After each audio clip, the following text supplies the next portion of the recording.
Hey, salut à tous les amis, tous les fans de foot. Aujourd'hui, je vais vous parler de la soirée de foot avec de super matchs.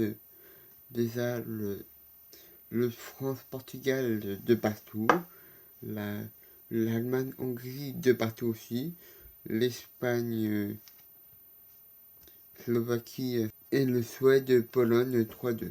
Mais tout d'abord, vous parler de l'Allemagne-Portugal de partout. C'était un super match où il y a eu un super joueur, KB19, Karim Benzema.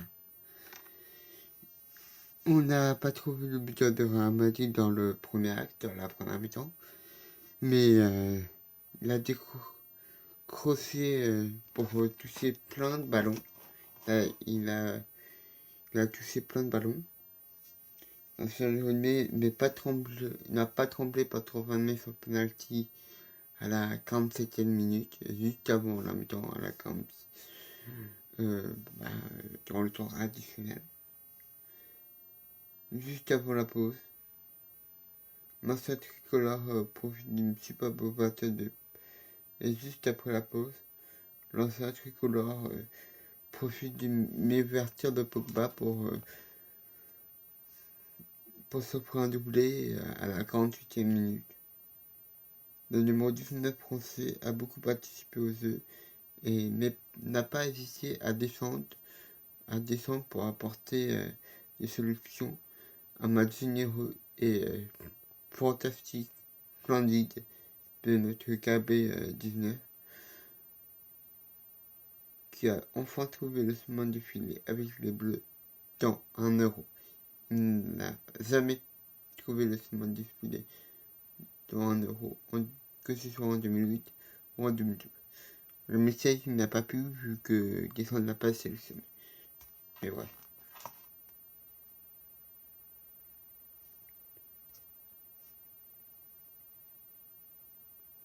Mais il y a d'autres joueurs aussi qui ont très bien joué hier. Comme Pogba. Pogba, il a fait un beau match. Le milieu de Manchester United s'est distingué.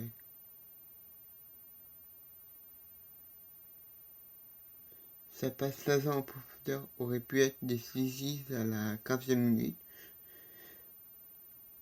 Le numéro 6 français n'a pas eu son alignement habituel dans son entre-jeu. Il a été moins réussi techniquement. Il a été impliqué maladroitement sur le penalty obtenu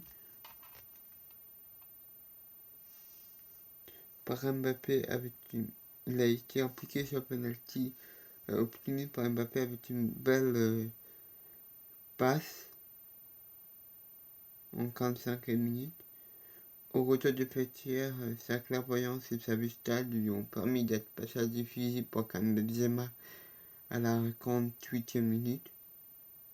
Après avoir lancé Mbappé sur le penalty.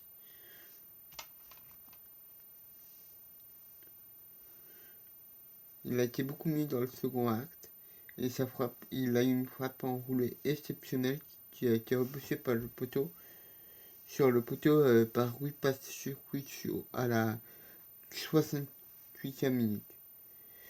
Et Griezmann a aussi fait un bon match. Il n'a pas signé sa situation défensive. Le stade du Barça a essayé de proposer des solutions en réclamant beaucoup de ballons. Il a été abattu à la 40e minute pour une faute sur Danilo Pereira. Il a été généreux dans l'effort. Le numéro 7 français a vraiment beaucoup couru hier soir. Il a été opportuniste, il a vu une tentative repoussée par Patricio à la 68e minute. Il a été beaucoup en vue dans le second acte, notamment avec des combinaisons avec ses partenaires.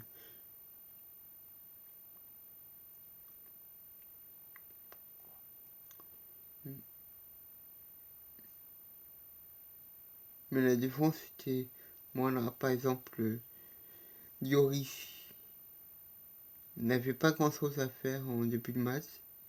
Il a été en retard sans sa sortie sur Danilo. Franchement, là, Lloris, sa sortie sur Danilo, il aurait pu avoir un rouge là-dessus. Mais heureusement, il a payé 15 jaune. Il a commis l'irréparable dans la surface et il a considéré un penalty à la 30e minute à la sortie de Danilo. Le capitaine tricolore est pris à contre-pied par Ronaldo à la 31e minute sur le penalty.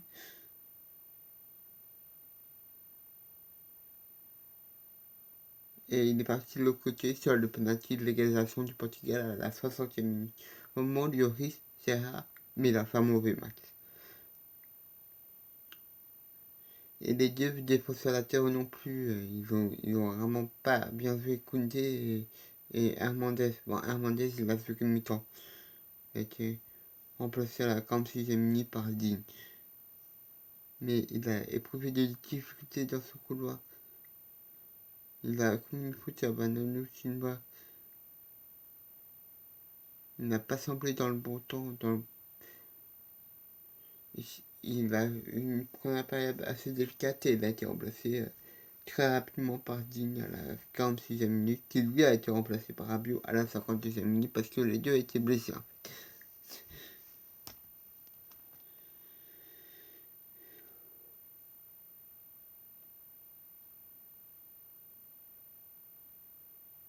Et Rabiot, il a bien fait en poste de latéral gauche. Il n'a pas hésité à se projeter. Il a bloqué le couloir. Il a bien joué dans le poste de latéral gauche. Et Jules Koundé donc. L'ancien Bordelais a occupé le couloir droit de la défense française, le couloir droit de Benjamin Pavard normalement. Nathalie a éprouvé des difficultés face à Diogo Jota et il a essayé de rester sérieux dans le positionnement. Il s'est fait piéger dans un centre de Ronaldo où il a touché le ballon dans la surface à la 59e minute. Le joueur du Philadelphia FC s'est bien repris en fermant son couloir, en destinant quelques belles ouvertures, mais c'est pas un très bon match de la part de Jules Koundé. Et s'il y a un Portugais à retenir, ça serait Renato Sanchez. Il a été pas titulaire lors des deux premiers matchs de cet Euro, mais le du Lost avait certainement des choses à prouver et il a sorti une masterclass. Mais une masterclass. Il a été présent très haut pour presser ou frapper. Le joueur de 23 ans a été exceptionnel dans l'entrejeu, avec des interventions de qualité et un très gros volume de jeu. Mais Ronaldo a aussi fait un match énorme. Il a été attendu dans les grands événements et ça est toujours attendu dans les grands événements et il répond. Il n'a été peut-être pas dans le jeu, mais il a tremblé pour transformer les deux pénaltys à la 31e et à la 60e minute et donc pour offrir un point à l'équipe du Portugal, qui est synonyme de qualification. Parce que dans ce temps-là, l'Allemagne s'est qualifiée aussi, mais c'était compliqué face à la Hongrie de partout. Franchement, la Hongrie a fait un bon Euro. Ils ont peut-être pris que 2 points, mais ils ont fait un bon Euro parce qu'ils ont tenu tête parce qu'ils ont tenu pendant une bonne partie du match face au Portugal. Bon, au final, défaite 3-0, mais ils ont tenu jusqu'à la 84e minute face au Portugal. C'était encore 0-0 à la 84e minute. Et face aux Français, ils ont tenu tête aux Français un partout score final. Et donc face aux Allemands, ils ont même fait plus que tenir tête. Ils leur font vraiment peur. Et les Allemands étaient menés 1-0, puis ils ont été menés 2-1. Franchement, là, les Allemands, ils étaient à 2 doigts de passer à la trappe. Ils étaient à 2 doigts de passer à la trappe, mais ils sont finalement repris et ils ont gagné 2-1. Mais que je vous dise, les Allemands là, ils se sont fait une vraie peur. Parce que si ils perdaient ce match, ils étaient quelqu'un de la double et ils ne seraient pas qualifiés. Donc les Allemands ont eu peur. Ouais. Maintenant, je vais vous parler du match Espagne-Slovaquie avec une victoire 5-0 de l'Espagne. Et un but d'Aymeric Laporte. Il y a eu un Parisien qui a vraiment très bien joué face à la Slovaquie. Et c'est Pablo Sarabia. Pour sa première utilisation dans cet Euro, le Parisien a saisi complètement sa chance. Il a fait un début de match encourageant. Il a pris sa chance à la 20e minute. Il a pris sa chance de permettre sur un tir qui a abouti sur la barre transversale. Il a finalement abouti sur l'ouverture du score. Et au retour du vestiaire, il a mis fin au suspense en reprenant parfaitement un centre de Jordi Alba avant d'offrir le but du 4-0 à Ferran Torres sur un plateau. Il a été très bon, Sarabia. Sarabia a fait un très bon match. Mais il n'a été pas le seul à faire un bon match. Donc, Aymeric Laporte, il a aussi fait un match énorme. Et c'était sa 4e sélection. Il a déjà marqué un but pour l'Espagne. Il n'a pas eu à défendre aujourd'hui. Il a pu tenter sa chance aux avant-postes. Et il a été en réussite. C'est un centre millimétré de Moreno. Il a su faire le break de la tête.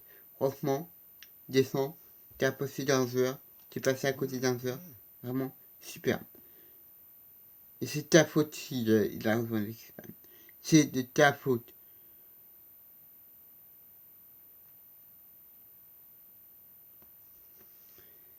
Ouais, descend, t'as fait un mauvais choix avec tes mots qui l'a pas. Comme t'as fait un mauvais choix pour ne pas faire revenir Benzema plus tôt. Mais bon.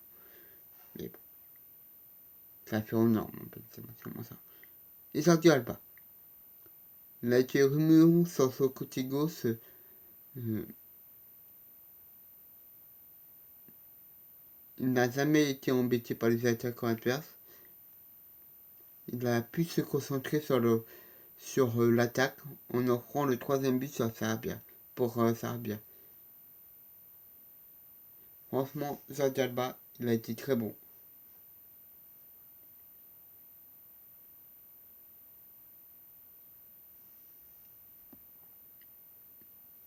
Autre joueur qui a été très bon. Un joueur qui m'impressionne de plus en plus. Un très jeune joueur. Pedri. Il n'a pas été parfait, mais il a un talent fou, ce petit jeune. Il a toujours la tête levée. Le milieu de terrain a encore régalé aujourd'hui. Avec une passe qui aurait pu être décidée par Sarabia. Mais Sarabia n'a pas loupé.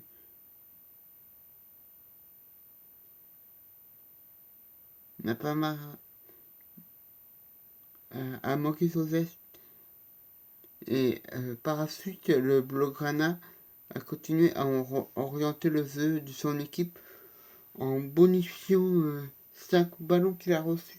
Franchement, Pedri, très bon match de sa part. En attaque, Gérard Moreno, il a aussi très bien joué. Il a posé de nombreux problèmes à la défense slovaque.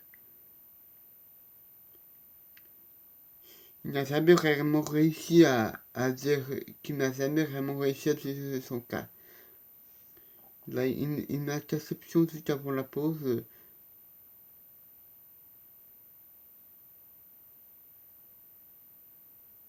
il y a eu un centre limite. Il a fait ensuite le centre millimétré sur la tête de la porte.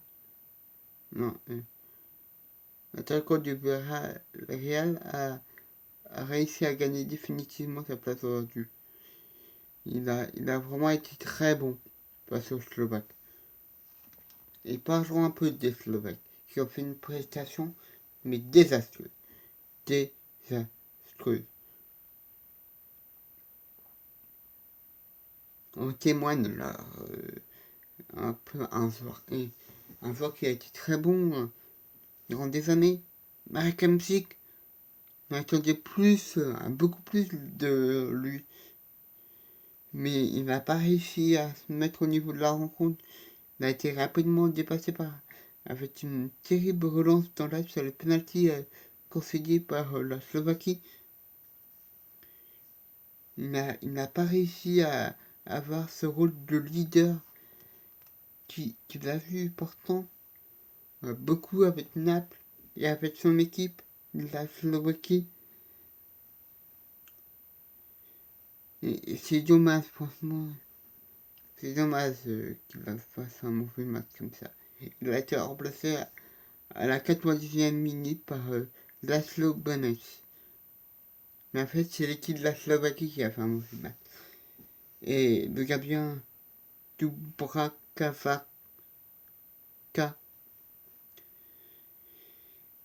il a arrêté un penalty, il a fait des parades, mais il a fait une bourde sur la fois des Serbes, qui a été coupé à une sortie hasardeuse sur un Renault avant le 2-0. Il n'a malheureusement rien pu faire. Il a fait quelques trucs bien, mais franchement, c'était pas ouf son match. Et pendant ce temps-là, la Suède continue son bon euro en prenant 3 points face à la Pologne, qui m'a encore une fois déçu.